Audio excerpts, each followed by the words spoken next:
In this video, I'm going to teach you how to structure a website homepage that converts. Hello, I'm your host Casino, I'm the Digital Alchemist, and in this video, I'm going to teach you how to structure a website homepage like a pro. Now, I know that we are in the CMS era and we have tools like Webflow, WordPress, Squarespace, and so on. But even though I enjoy and use some of these tools, web design is all about problem solving. That's why people pay web designers. It's about storytelling. Just like when you watch a Netflix show, there's a beginning, there's a middle, and there's an end. And that's the same thing with a website. You want to tell the story of the company you're building a website for. 1. The hero section.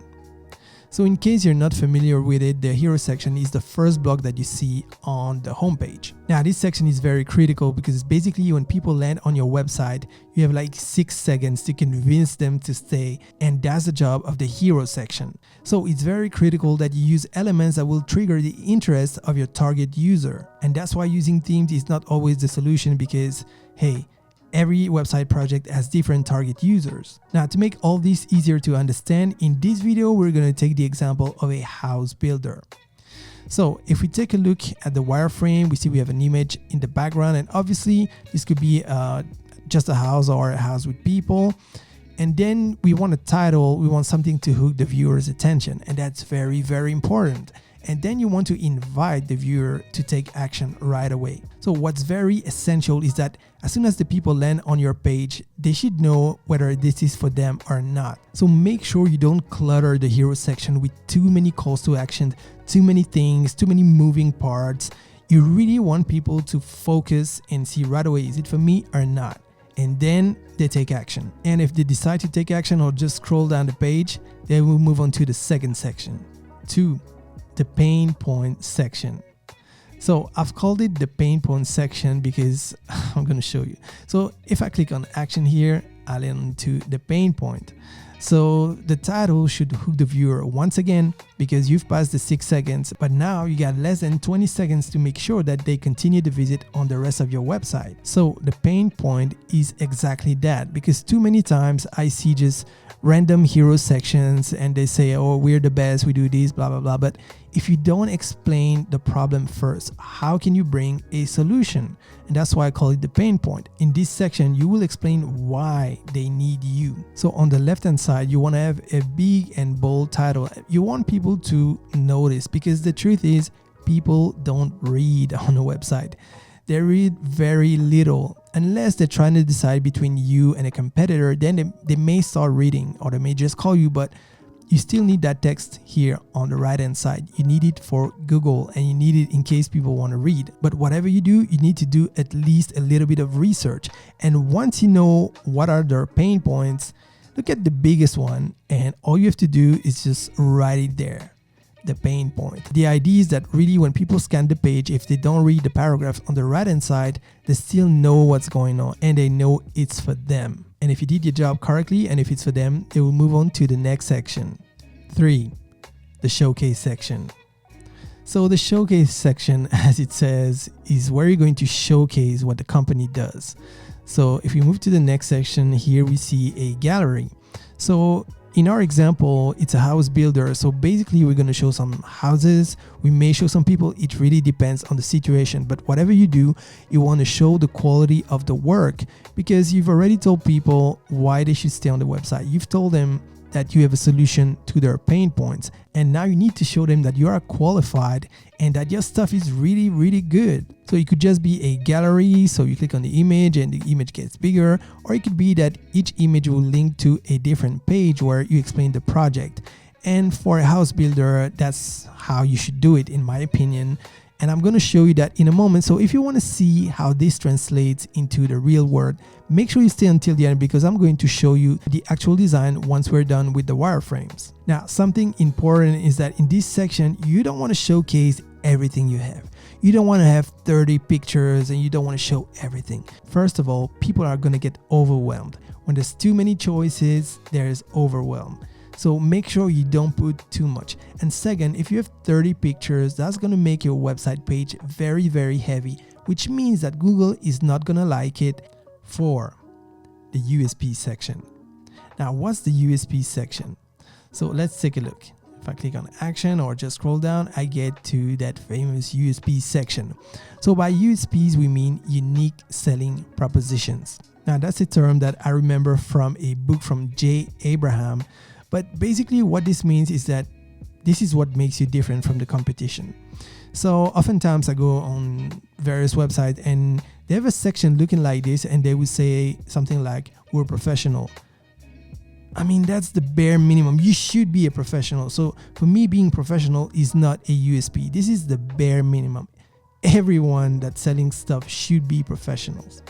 So it's not about this. And like I said, I'm going to show you in a moment, and it's going to be way easier when I show you the final project. But basically, you really want to tell people what makes you different in just 3 words and very little text, because like I said, more than likely they're not even going to bother reading the sentence below the title.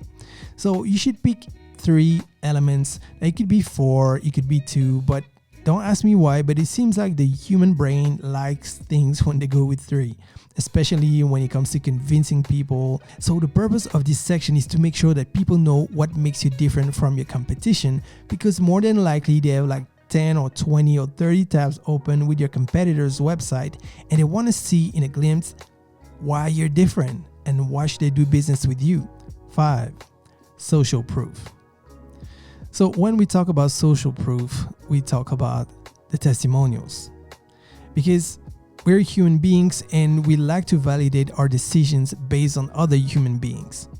So that's why testimonials are so important. And one thing I see on many websites is either there's no image, or the image looks like it's a stock image, and it's really bad. Now, depending on the industry you're building a website for, it may be easier or harder to get people to show their face and give their real name. And I totally understand, but at least you should try. And I'll show you why that is so important in a few moments. Now, like I said, I've built many websites, and what we usually see in the stats is that once people have gone through the testimonials page or testimonials section, then usually that's when they make a decision. They either leave or they go straight to the main call to action. Now, one thing I want to stress is that on this page, we've seen many sections, and sometimes all these sections have a dedicated page, and actually that's the case on this website. So obviously I wouldn't show 3 testimonials if I only have 3. I would show just 1 and say click to see the rest, for example. But whether you put 1 or 2 or 3, the idea is just to show that other human beings have trusted that company. Now, as promised, I'm going to show you the project with some content so that it's going to make you easier to grasp all that theory. Okay, so here is our hero section, and here is our hero section with the content. So as you can see here, we have the first and bolder title, which has affordable villas in California. And then we have the text that says too good to be true. And then we have a button that says but how. Because we want to grasp the user's attention, we want to make sure that their interest is triggered. So let's take a look at our wireframes. Again, if you click on action, we have the pain point section.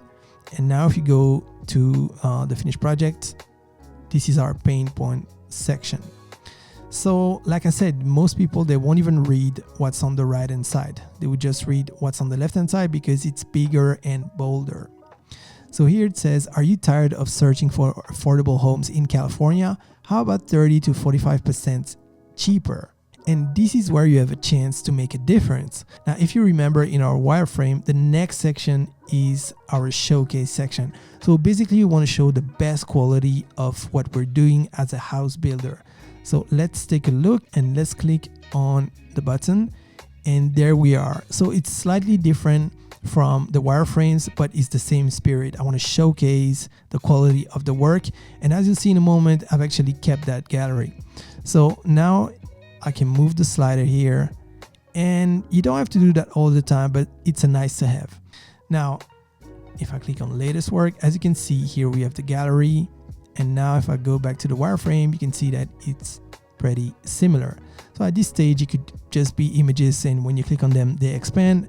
But more than likely, and especially on this project, it's better to have 1 page per project where you can show a few more pictures, from 4 to 6 maximum, and you just explain the details of the project. And let's click on action here.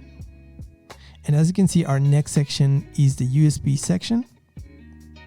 So let's take a look.